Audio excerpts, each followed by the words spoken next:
नमस्कार, आप देख रहे हैं खबर उत्तराखंड। मैं हूं आपके साथ तन्वी सक्सेना। खबरों का सिलसिला शुरू करेंगे, लेकिन उससे पहले एक नजर डालते हैं इस वक्त की हेडलाइंस पर। सीएम धामी ने इंडो नेपाल अंतर्राष्ट्रीय व्यापार मेला का किया शुभारंभ। कहा यह महोत्सव भारत और नेपाल के व्यापारिक संबंधों को बढ़ाएगा। धामी सरकार के 3 साल पूरे होने पर बीजेपी मंडल स्तर पर आयोजित करेगी कार्यक्रम। जन जन तक पहुंचाई जाएगी सरकार की उपलब्धियां। 4 धाम यात्रा के लिए केदारनाथ के साथ यमुनोत्री के लिए भी हेली सेवा होगी शुरू। केदारनाथ के लिए हेली टिकटों की बुकिंग 2 अप्रैल से शुरू होने की उम्मीद। कोटद्वार में खुलेगा पासपोर्ट ऑफिस। सांसद अनिल बलूनी की मांग पर विदेश मंत्री ने दी मंजूरी। जल्द काम होगा शुरू।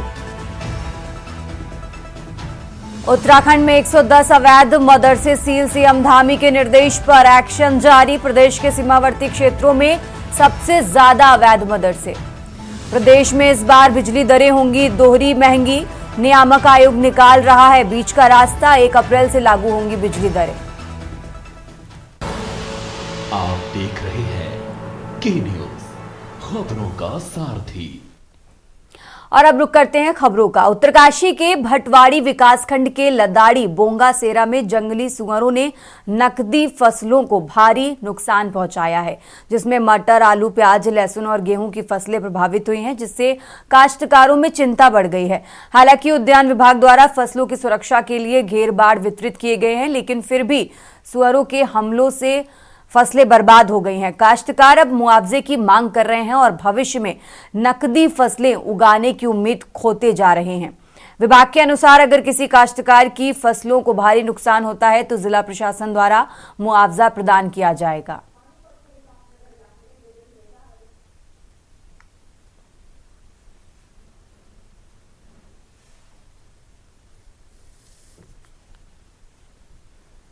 भूमि को बढ़ावा देने के उद्देश्य और अपने रोजगार को हासिल करने के उद्देश्य से मैंने एक प्रेरणा के रूप में इस काम को किया था।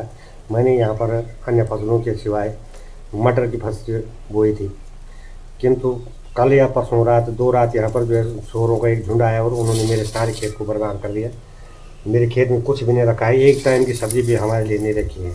हम लोग कल से बड़ा देख करके बड़े दुखी हैं। मेरा परिवार सारा दुखी है। हमने इतनी मेहनत की, पैसा लगाया, लेकिन खाते समय जो है यहाँ सारा काश्तकारी चौपट हो गई है।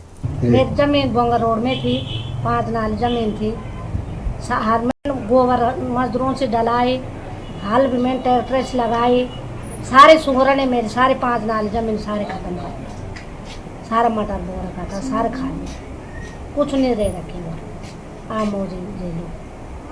उद्यान विभाग की तरफ से बागवानी की जो फसलें हैं उनको जंगली जानवरों से बचाने के लिए हमारे यहाँ ये 50% राहत सहायता पर किसानों को घेरबाड़ की योजना संचालित है, जो जिसके लाभ दिया जाता है किसानों को।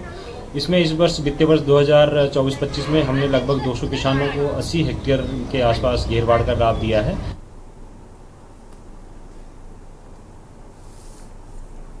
रुक करते हैं अगली खबर का। अब खबर टिहरी से है। जनपद में सरकार के 3 साल पूरे होने पर विभिन्न कार्यक्रम आयोजित किए जाएंगे। घनसाली विधायक शक्तिलाल शाह और भाजपा जिला अध्यक्ष उदय रावत ने प्रेस वार्ता में बताया कि मुख्यमंत्री पुष्कर सिंह धामी के नेतृत्व में सरकार ने ऐतिहासिक कार्य किए हैं, जिनमें यूसीसी, सख्त नकल विरोधी कानून और भू कानून शामिल है। महिलाओं के सशक्तिकरण के लिए लखपति दीदी जैसी योजनाएं चलाई जा रही हैं। 23 मार्च को भव्य कार्यक्रम के साथ बहुउद्देशीय और स्वास्थ्य शिविर भी आयोजित किए जाएंगे।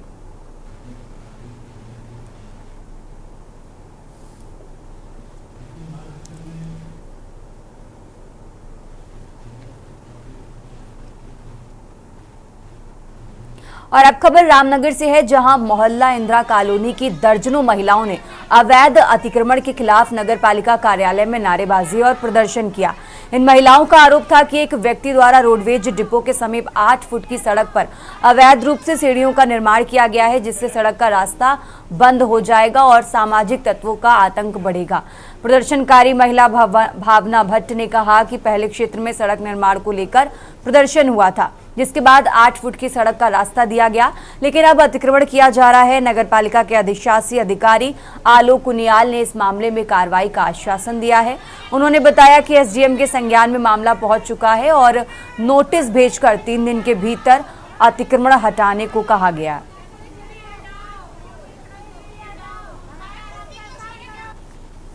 पहले आप लोग सब सुनिए मेरी बात, ठीक है? देखिए, आप ऐसा नहीं कह सकते कि आपने कोई ये मामला ऐसा है, रोडवेज के पीछे एक हमारी गली है, वो रोडवेज से धरना प्रदर्शन करके वो गली ली गई है, 8 फुट की गली है। उसमें पीछे से रहने वालों के घर हैं, जो पूर्व में रहते थे उन लोगों का किसी का रास्ता नहीं है, गली में कोई सीढ़ी कोई कुछ भी नहीं है। लेकिन अभी हमें पता चला कि उस व्यक्ति ने अपना घर बेच दिया, बेचने के बाद दूसरे को दे दिया। तो दूसरे व्यक्ति से उसने कहा होगा मेरा पीछे को रास्ता है, लेकिन गली में कोई रास्ता नहीं है। तो उस बंदे ने वहाँ पर जो है सीढ़ियाँ निकाल के रास्ता निकाल दिया गली के अंदर। तो सारी महिलाएं जो यहाँ पर आई हुई हैं वो इसीलिए आई कि वहाँ पर से अतिक्रमण हटाया जाए। इंदिरा नगर की जो महिलाएं आई थी उनके द्वारा एक ज्ञापन दिया गया है कि जिसमें किसी व्यक्ति के द्वारा सीढ़ियाँ लगा के सड़क पे आया का एक अतिक्रमण का मामला उनको दिया था, ये पूर्व में दिया गया था। तो इसके संबंध में एक दूसरे पक्ष जिनका वो है उनकी तरफ से भी एक चिट्ठी दी गई थी।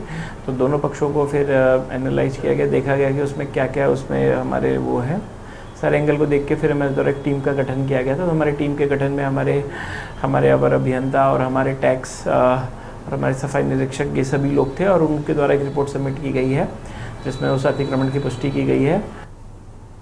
खबरों में आगे बढ़ते हैं। अब खबर हरिद्वार से है, जहां श्यामपुर क्षेत्र में प्रशासन ने बड़ी कार्रवाई करते हुए 2 अवैध मदरसों को सील कर दिया है। उप जिलाधिकारी अजय वीर सिंह के नेतृत्व में प्रशासनिक टीम ने इन मदरसों पर ताला जड़ा, जो बिना पंजीकरण के सरकारी जमीन पर संचालित हो रहे थे।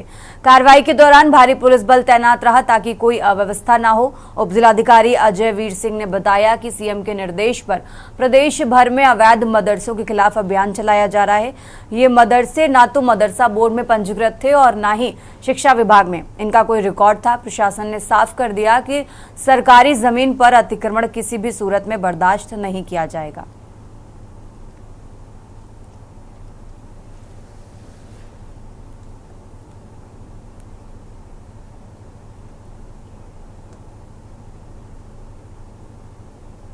और अब खबर मंगलौर से है, जहां अपर सचिव नीतिका खंडेवाल ने हरिद्वार जिले के नारसन ब्लॉक का निरीक्षण किया। उन्होंने पेयजल, सड़क, राष्ट्रीय आजीविका मिशन और ग्रामोत्थान परियोजना के अंतर्गत संचालित योजनाओं का मूल्यांकन किया। निरीक्षण के दौरान वे निजामपुर गांव पहुंची, जहां उन्होंने ग्रामीणों से पेयजल समस्याओं पर चर्चा कर अधिकारियों को शीघ्र समाधान सुनिश्चित करने के निर्देश दिए। इसके बाद वे हरचंदपुर गांव गईं, जहां उन्होंने खुशी स्वयं सहायता समूह की महिलाओं द्वारा की जा रही गेंदे के फूल की खेती का अवलोकन किया। उन्होंने इस पहल की सराहना करते हुए कहा कि इससे महिलाओं की आय में वृद्धि होगी और वे आत्मनिर्भर बनेंगी।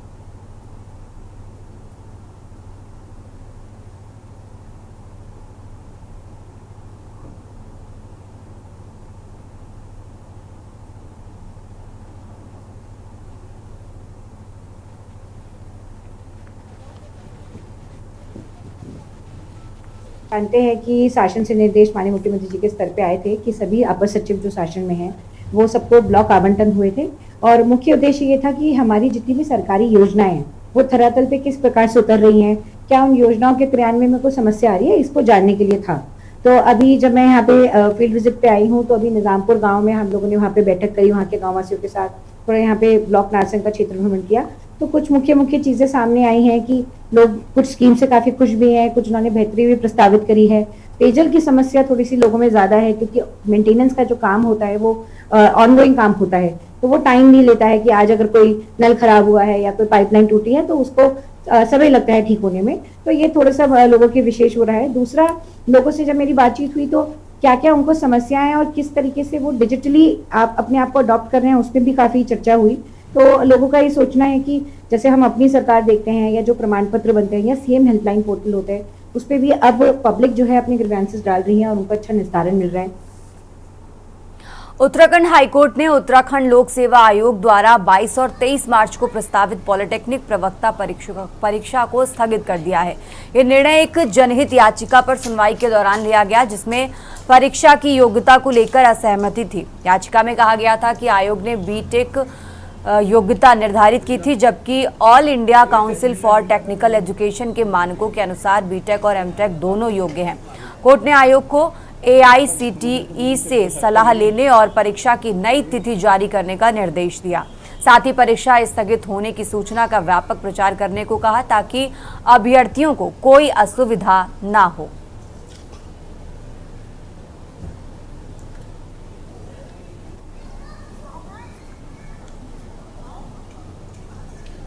मधुसूदन पेन्योली, जो कि एक अभ्यर्थी है, उसने यह रिट याचिका अपने अन्य कुछ साथियों के साथ दाखिल की थी, जिसमें यह कहा गया था कि प्रवक्ता यानी कि लेक्चरर के पद को लेकर एक विज्ञप्ति उत्तराखंड पब्लिक सर्विस कमीशन द्वारा जारी की गई थी जुलाई 2024 में, जिसमें यह कहा गया था कि प्रवक्ता बनने के लिए जो मिनिमम अर्हता है, न्यूनतम क्वालिफिकेशन, वो बीटेक की होनी चाहिए। जबकि रूल AICTE द्वारा जो फ्रेम किए जाते हैं, all India council for technical education, वह यह मैंडेट करते हैं कि मिनिमम क्वालिफिकेशन जो होती है वो bachelors degree and masters degree यानी कि बीटेक एंड एमटेक दोनों होने चाहिए। तो जब उन्होंने इस तरीके से जो है मिनिमम क्वालिफिकेशन को नहीं पूरा किया और केवल बीटेक को अपना आधार बनाते हुए एक परीक्षा का आयोजन की कोशिश करी, तो इस परीक्षा की तिथि 22 और 23 मार्च रखी गई थी। इस पर आज जब माननीय उच्च न्यायालय ने सुनवाई करी, तो अपने पूर्व के आदेश जो 18 मार्च और 12 मार्च को पारित हुए थे, उसमें इस बात पर स्टेट गवर्नमेंट से क्लैरिफिकेशन मांगा था कि न्यूनतम अर्हता जब AICTE बीटेक और एमटेक कह रहा है, तो केवल बीटेक पर कैसे इसको कराया जा रहा है। आज राज्य सरकार ने अपनी ओर से एक स्पष्टीकरण देने की कोशिश की।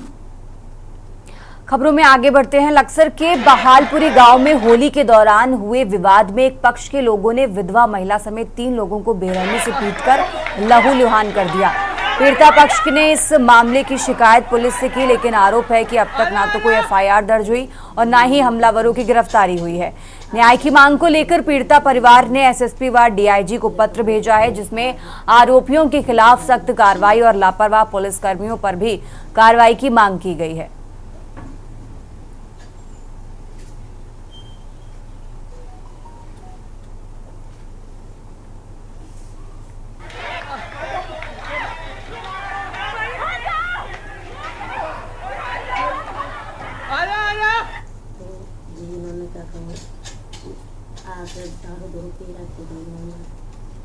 मेरे कपड़े उतार देते मेरे घर में मेरे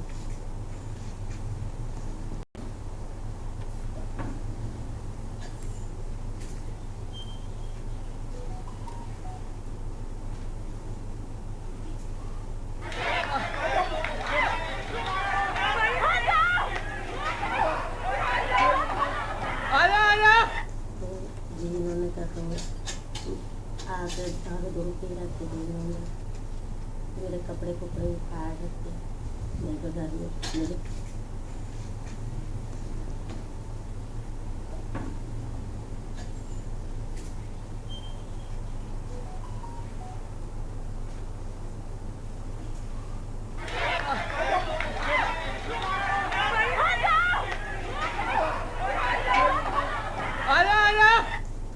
जिन्होंने क्या कहूँ आकर दारू पी रखते थे, मेरे कपड़े उतार देते मेरे घर में मेरे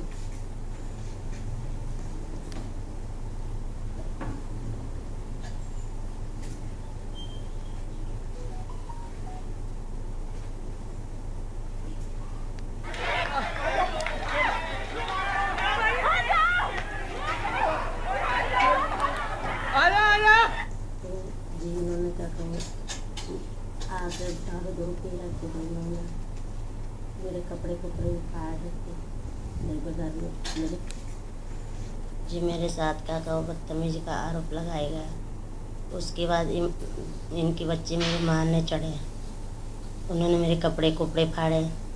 फिर जी यो कह रहे हैं उसे वीडियो जौन सी वीडियो हमारे पास है तेरी वैसी वीडियो हमारे पास है, और क्या कहो नंगी हुई कि हमने वीडियो कर दिया और हमारे पास वीडियो है, जहाँ तू काम करेगी वहाँ से हम तुझे काम नहीं करने देने की वहीं जी मैं दिहाड़ी मजदूरी करने वाली औरत हूँ। बताओ मैं बाहर नहीं जाऊँगी, बताओ कहाँ जाऊँगी, मैं घर में क्या भीख मांगूंगी, ये बताओ आप ही जी।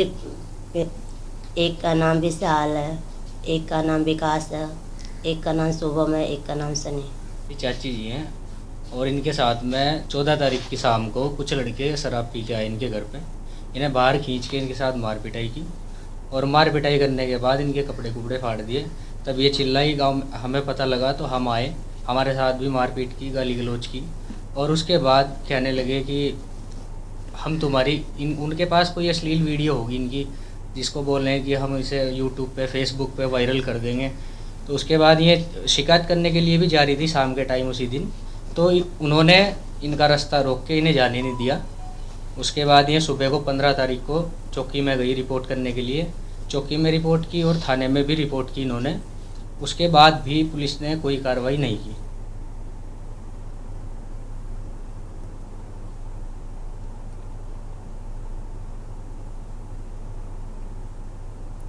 खबरों में आगे बढ़ते हैं। नवनियुक्त कुमाऊं पुलिस महानिरीक्षक रिद्धिम अग्रवाल ने नैनीताल में आयोजित पत्रकार वार्ता में कहा कि 6 चौकियों और 3 थानों को रेगुलर पुलिस को ट्रांसफर किए गए हैं। इसके लिए सभी एसएसपी, एसपी और एडिशनल एसपी को निर्देश दिया गया है कि वे इन क्षेत्रों में जाकर रात्रि विश्राम करें, जनता से संवाद स्थापित करें और पुलिस का विश्वास बढ़ाएं। पर्यटन सीजन में ट्रैफिक समस्या को लेकर आईजी ने कहा कि बेहतर ट्रैफिक प्लान तैयार किया जाएगा। साथ ही हर पुलिसकर्मी को निर्देश दिया गया कि वे पर्यटकों के साथ शालीनता से पेश आएं ताकि कुमाऊं की सकारात्मक छवि बने और पर्यटक यहां से अच्छी यादें लेकर लौटें।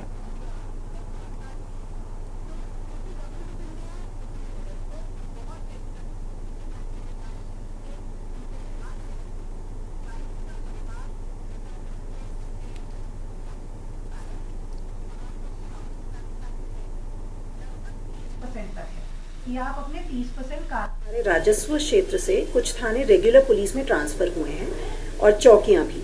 तो हमारी पूरी कुमाऊं रेंज में 3 थाने और 6 चौकियां ऐसी हैं जो राजस्व क्षेत्र से हमारे पास आए हैं। आज सभी जनपदों के साथ जो वीसी थी उसमें यही निर्देश दिए गए हैं कि हमारे एडिशनल एसपीज और एसएसपीज ये ऑफिसर्स इन क्षेत्रों में जाकर रात्रि विश्राम करेंगे, वहाँ की जनता के साथ संवाद स्थापित करेंगे, कॉन्फिडेंस बिल्डिंग मेजर्स करेंगे, वहाँ हम अपने इंफ्रास्ट्रक्चर को किस प्रकार से सुदृढ़ कर सकते हैं उस ओर प्रयास किए जाएंगे।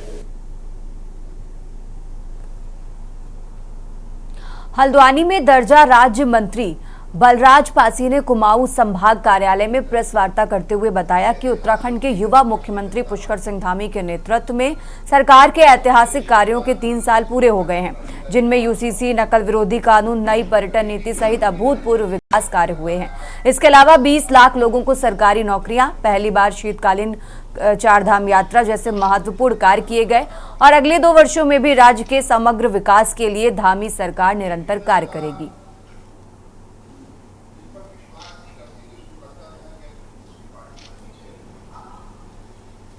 सामान्य प्रक्रिया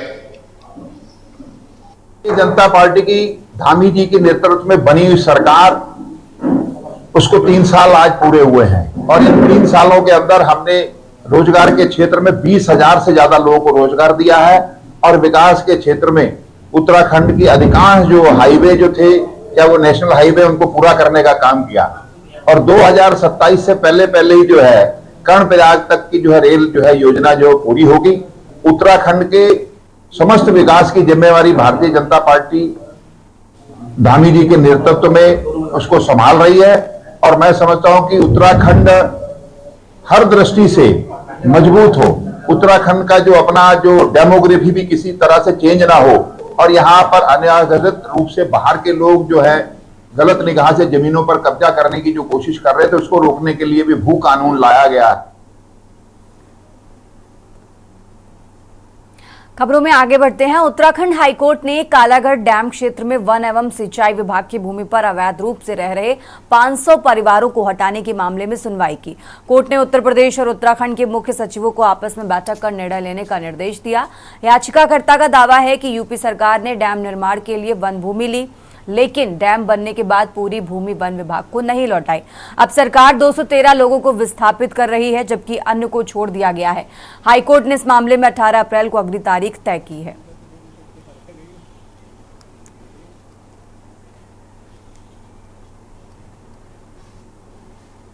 और 18 तारीख को कोर्ट ने डायरेक्शन दी थी चीफ सेक्रेटरी उत्तराखंड को जो है थ्रू वीसी के पेश होने के लिए। तो चीफ सेक्रेटरी महोदय वीसी से कोर्ट में पेश हुई। कोर्ट ने ये जानना चाहा कि भाई आप जो यहाँ पर जो कालागढ़ में जो ये लोग रह रहे हैं इनके विस्थापन के लिए आप लोगों ने क्या पॉलिसी करी है, क्या कर सकते हैं। तो उस मामले में जो है ना चीफ सेक्रेटरी ने ये कहा कि जो यहाँ पर जो कालागढ़ डैम है वो यूपी गवर्नमेंट के अंडर आता है और ये यूपी गवर्नमेंट के ही एम्प्लॉइज थे और ये यूपी गवर्नमेंट की ही रिस्पॉन्सिबिलिटी है, ये हमारी कोई रिस्पॉन्सिबिलिटी नहीं है। तो उस समय हमने कोर्ट को ये बताने की कोशिश करी और समझाने की कि ये जो डैम है जो कालागढ़ डैम रामनगर प्रोजेक्ट के हिसाब से जो डैम है उस पर जो है अभी भी जो है जहाँ तक बिजली है हाइडल है वो उत्तराखंड में जा चुका है, फॉरेस्ट भी कुछ पार्ट उत्तराखंड में जा चुका है, सिर्फ इरिगेशन एंड फ्लड जो है वो यूपी गवर्नमेंट के अंदर है। तो इसलिए ये कहना कि भाई कि ये यूपी गवर्नमेंट के अंदर है ये गलत है, ये साफ नहीं है। इस और उत्तराखंड की भी उतनी रिस्पॉन्सिबिलिटी है। खबर उत्तराखंड में फिलहाल इतना ही। आप देखते रहिए के न्यूज इंडिया। आप देख रहे हैं के न्यूज, खबरों का सारथी।